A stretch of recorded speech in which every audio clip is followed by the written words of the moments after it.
Saddam Hussein کا بھائی اور والد اس کی پیدائش سے قبل ہی کینسر کے باعث انتقال کر گئے تھے۔ ان اموات نے صدام حسین کی والدہ کو اس قدر افسردہ کر دیا تھا کہ اس نے اپنا حمل ضائع کرنے اور خودکشی کرنے کی کوشش کی۔ جب اس کا بیٹا صدام حسین 28 اپریل 1937 کو تکریت کے قریب ایک چھوٹے سے گاؤں میں پیدا ہوئے تو صدام حسین کے چچا نے ان کی پرورش کرنا شروع کر دی۔ صدام حسین کی والدہ نے دوسری شادی کی اور اس شادی کے ذریعے صدام کو 3 سوتیلے بھائی ملے۔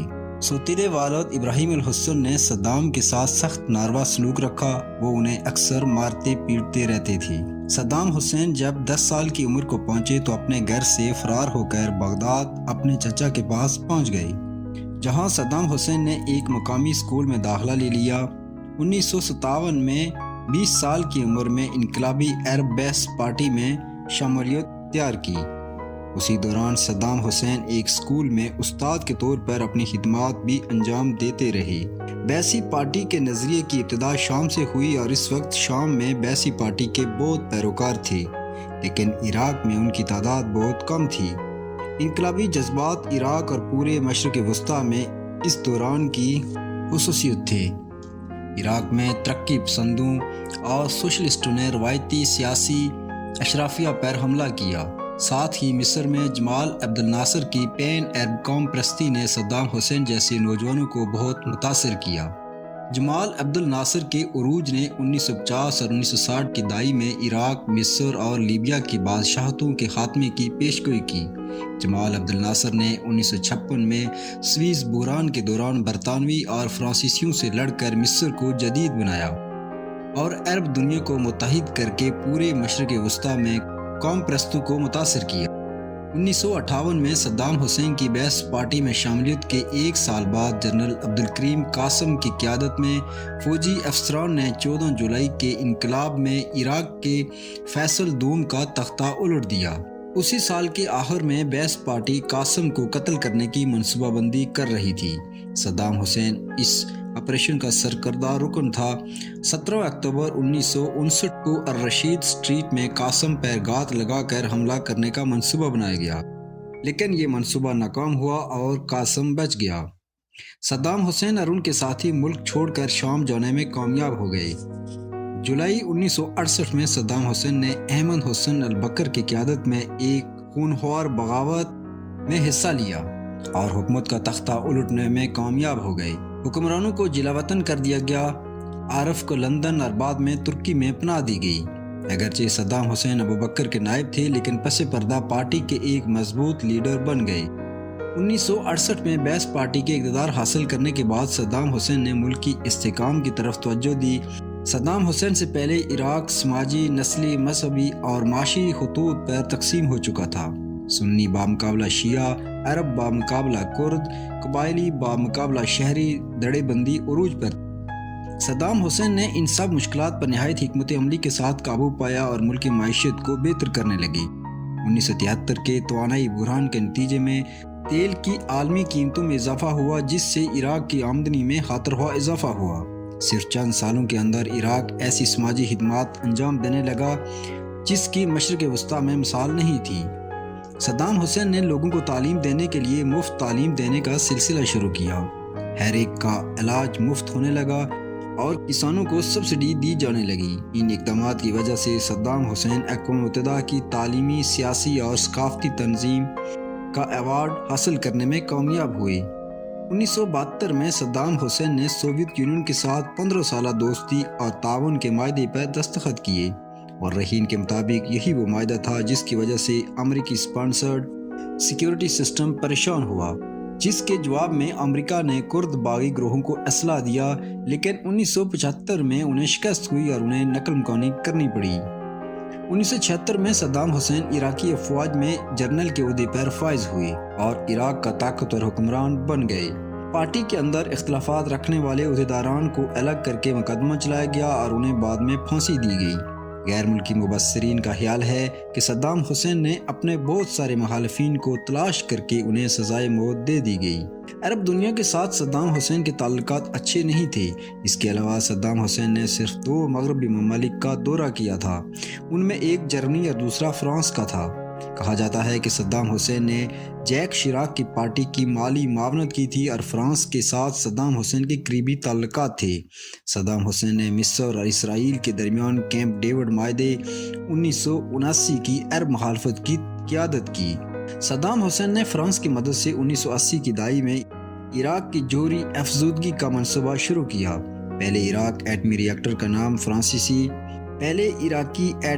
کا نام بھی فرانسیسی اوسیراک رکھا تھا، جسے 7 جون 1981 کو اسرائیلی فضائی حملے میں تباہ کر دیا گیا تھا۔ عراق کے قیام کے بعد سے ہی ملک کے شمالی حصے میں کرد علیحدگی پسندوں سے نمٹنا ایک چیلنج بن گیا تھا۔ 1970 میں علیحدگی پسند کرد رہنماؤں سے صدام حسین ایک معاہدے پر بات چیت کی، لیکن معاہدہ قائم نہ ہو سکا، جس کے نتیجے میں دونوں فریقین میں لڑائی شروع ہو گئی، جس کے بعد ایران کے ساتھ عراق کے تعلقات بھی خراب ہونے لگے۔ صدام حسین نے 1975 میں ایران کے ساتھ ایک معاہدہ کیا، جس کے بعد ایران نے کردوں کی حمایت واپس لے لی۔ 1979 کے اوائل میں ایران کے شاہ محمد رضا پہلوی اسلامی انقلاب کے ذریعے معزول کر دیے گئے اور آیت اللہ خمینی کی قیادت میں اسلامی انقلاب کی راہ ہموار ہوئی۔ انقلابی شیعہ اسلام کا اثر خطے میں تیزی سے بڑھتا گیا۔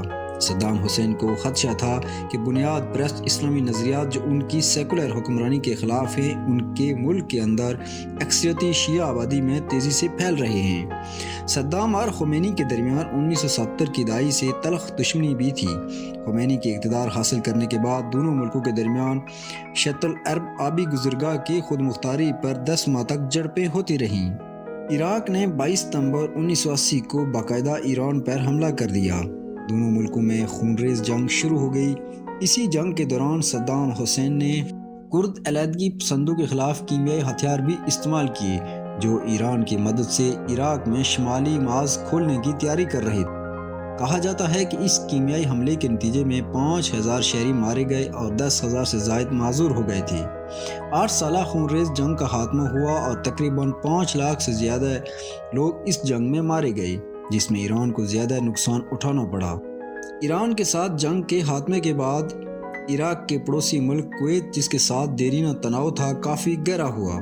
صدام حسین نے کویت سے قرضہ معاف کرنے کی اپیل کی، جو $30 بلین تھی، لیکن انہوں نے انکار کر دیا۔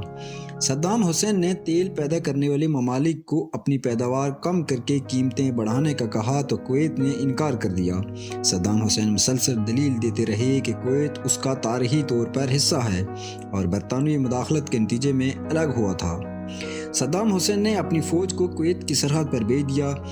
جیسے حالات خراب ہوتے رہے، صدام حسین کو متضاد معلومات ملتی رہیں کہ اس حملے کے نتیجے میں امریکہ کا کیا رد عمل ہوگا۔ ریگن حکومت نے عراق کو $4 بلین کا قرضہ دے رکھا تھا تاکہ عراق کو ایران کے خلاف تقویت ملے۔ اپریل 1990 میں صدام حسین نے مغربی ممالک کی تنقید کے جواب میں دھمکی دی، اگر وہ عراق کے خلاف کارروائی کرتے ہیں تو وہ اسرائیل کو کیمیائی ہتھیاروں سے تباہ کر دے گا۔ 1990 میں عراق نے کویت اور متحدہ عرب امارات کے خلاف طاقت کی دھمکی دیتے ہوئے کہا کہ کچھ عرب حکمرانوں کی پالیسیاں امریکی ہیں، وہ عرب مفادات اور سلامتی کو نقصان پہنچانے کے لیے امریکہ سے ملے ہوئے ہیں۔ امریکہ نے ان خطرات کے جواب میں خلیج فارس میں جنگی طیارے اور جنگی جہاز بھیج دیے۔ امریکی سفیر کی صدام حسین سے ملاقات ہوئی، لیکن صدام حسین نے کہا کہ وہ کویتیوں سے بات چیت کریں گے، لیکن عراق موت کو قبول نہیں کرے گا۔